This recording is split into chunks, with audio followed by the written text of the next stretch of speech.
wins. Ready? Okay, good luck to both of you.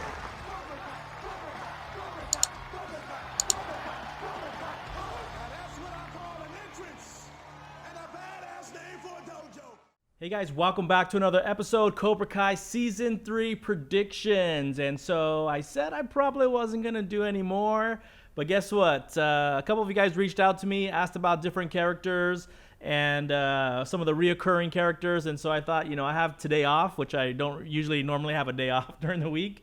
I usually work about 6 days a week. So I think I'm just going to take advantage of it, and we're going to throw out another video, maybe two. I'm going to see what I can do. Maybe another video today as well.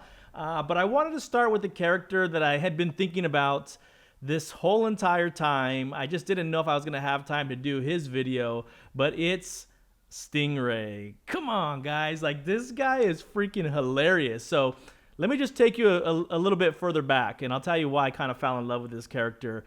In Season 1, the only real comic relief that happened in Season 1 was Johnny. And Johnny was just like, we were just laughing at all the craziness that he was stuck in the 80s. And so just the way he approached things and all that. And so he kind of took us on this journey, and it was filled with a lot of laughter. I remember watching Season 1, and I kid you not, I was just laughing hysterically at every comment that he would make. Just his rhetoric.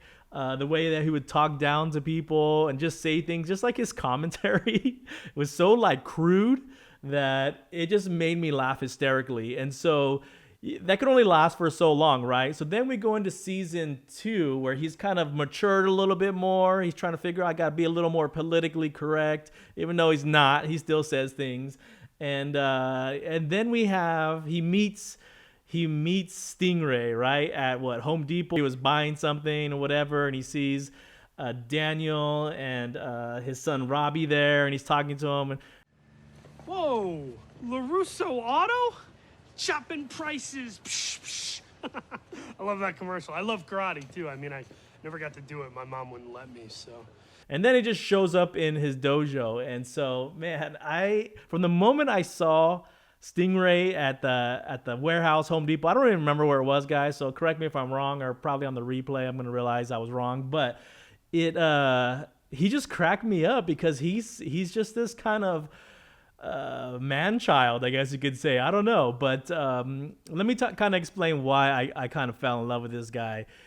The first scene, the first real line that he just had me rolling was when he shows up in the dojo and Johnny's telling him that he doesn't take any adults. I am here to kick some ass, sir. I'm not afraid of kids, sir. And my mom, she doesn't charge me rent, so I got a lot of cash to burn. Yeah. We'll consider this a trial run. So that line is hilarious, guys, where he's just like, my mom said this, or my mom, I still live home at my mom, and here's the money. And Johnny's response is a test there or whatever, right? And he still calls him Chubbs a whole bunch of times throughout the series. So I really like this character, and I think he's become the comic relief throughout the whole entire season as like tensions are boiling or whatever. It's just, he's one of those characters that you just love instantly, and he has that humor and that wittiness. He kind of reminds me, guys, and tell me if I'm wrong, but if you really like look at them side by side, he kind of reminds me of Dimitri. Very, very witty, kind of has like that dark humor, but he's a little more funny, where Dimitri is very dry in his approach. I don't think he's intending to be humorous. He just says kind of some strange things. But so does Stingray, but he has like a sense of humor when he says it, or he laughs or whatever. Or it's just his body language, I think, is just freaking hilarious. And so but one of my favorite scenes with him was when they're out in the forest and they're playing, get the headbands and all that, and he jumps out and grabs Miguel and says, I don't know, some comment about stingrays are always lie in wait until they attack or something like that. And then he rips it off and he starts screaming. I'm like, oh my gosh, this guy's hilarious. The red team just won! My favorite scene, by the way, is when he has those 240s locked on his hand that are taped up and he can't open the door to get out of the party. Oh, shit! Come on! Dude, I was dying laughing watching that. So enough about Stingray, what happened in season 2. So where do I think this is going to go? I think he's actually going to continue to kind of be that comic relief throughout season 3. I had to kind of really think about where I thought his character was going to go, because even in season 2, it was kind of just flashes here and there. He wasn't really a main character, or we weren't really following his storyline. And in all honesty, I'm not really sure if his storyline is going to grow or they're going to do more with him.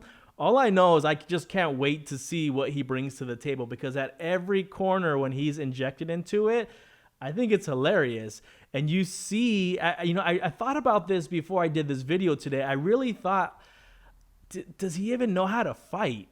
And I had to go back and really think about it and go back and watch the season finale, episode 10, season 2, where he gets up and he starts getting down in the hallway and he's like slamming people, kicking, doing all this other stuff. And I'm like, all right, he can kind of fight, but I'm not really sure that he's going to be, someone that you want to throw down with at your side. So, but I do think that his character will grow a little bit more. Well, maybe we'll learn a little bit about the backstory from him. And, but I think he is going to continue with Cobra Kai, and the darker that it gets, I think that he will be a part of that, and he's in that final scene, if I remember correctly, and I'm just kind of shooting from memory because I don't go back and watch all the videos before I do these, but I'm pretty sure I remember him in that final scene with the rest of everyone else. He was there.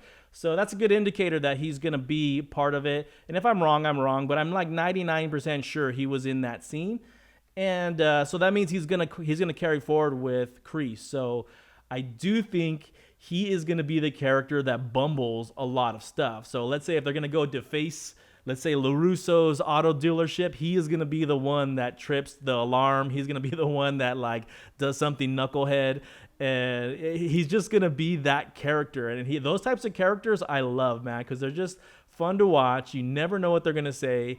And they just kind of put a smile on your face, even with all the tension. Like he's just very witty. So I can't wait to see where his character goes and what fun he can bring to probably a very intense, very emotional season 3. And I don't know, he's one of those characters that I think has a good heart too. He's very humorous. And I could see at some point, and I'm just going to throw it out there into the universe, I can see at one point if this gets too dark for him, meaning they're starting to do a lot of different things, vandalism or confrontation, I can see him potentially pulling out of Cobra Kai, just from what I've seen from season 2. So I think he has a big heart, he's a goofball, and I think he's falling in line right now because it's helping him build his confidence with Cobra Kai. But at the end of the day, I think he's actually a really good guy. I don't see that anger. I don't see all that craziness. I'm sure you guys don't either. And I think at the end of the day, if push came to shove and it got a little too much, I think he would reel back out of Cobra Kai. But it would be fun to watch him fight like All Valley. It just would, just because I know that he would just be a goofball, and I think he would still win some fights, but I think it would be entertaining to watch him fight versus looking at skill set and things like that. He's just a big dude, and I think he's overage, and they probably lie about his age too to get him in, but I don't know, but I think it would be funny to watch him doing that. So thanks for tuning in to another episode, guys. If you guys appreciate what we do, make sure to subscribe. Make sure to hit that like button. Make sure to share it out on social media. I love doing videos. And, keep the comments going. If it wasn't for you guys putting these comments out there, I probably wouldn't have done this video. So keep it going, man. I'm listening. I love to hear from you guys, and hope to hear from you guys in some of the chats that we have going on, sometime soon. And, just jumping into our family chats too. So they're not always going to be Cobra Kai, guys, just throwing it out there. But if you want to hear more about just daily life and what's going on with us, we're rebooting Sip of Sanity. That's all in progress right now with my wife. And then just live streams jumping out there just to say what's going on, see how you guys are doing, see how life's going. and become part of our family, man. So I appreciate you guys tuning in. Thank you so much. Season 3 predictions, Cobra Kai. I'm out. Okay, good luck to both of you.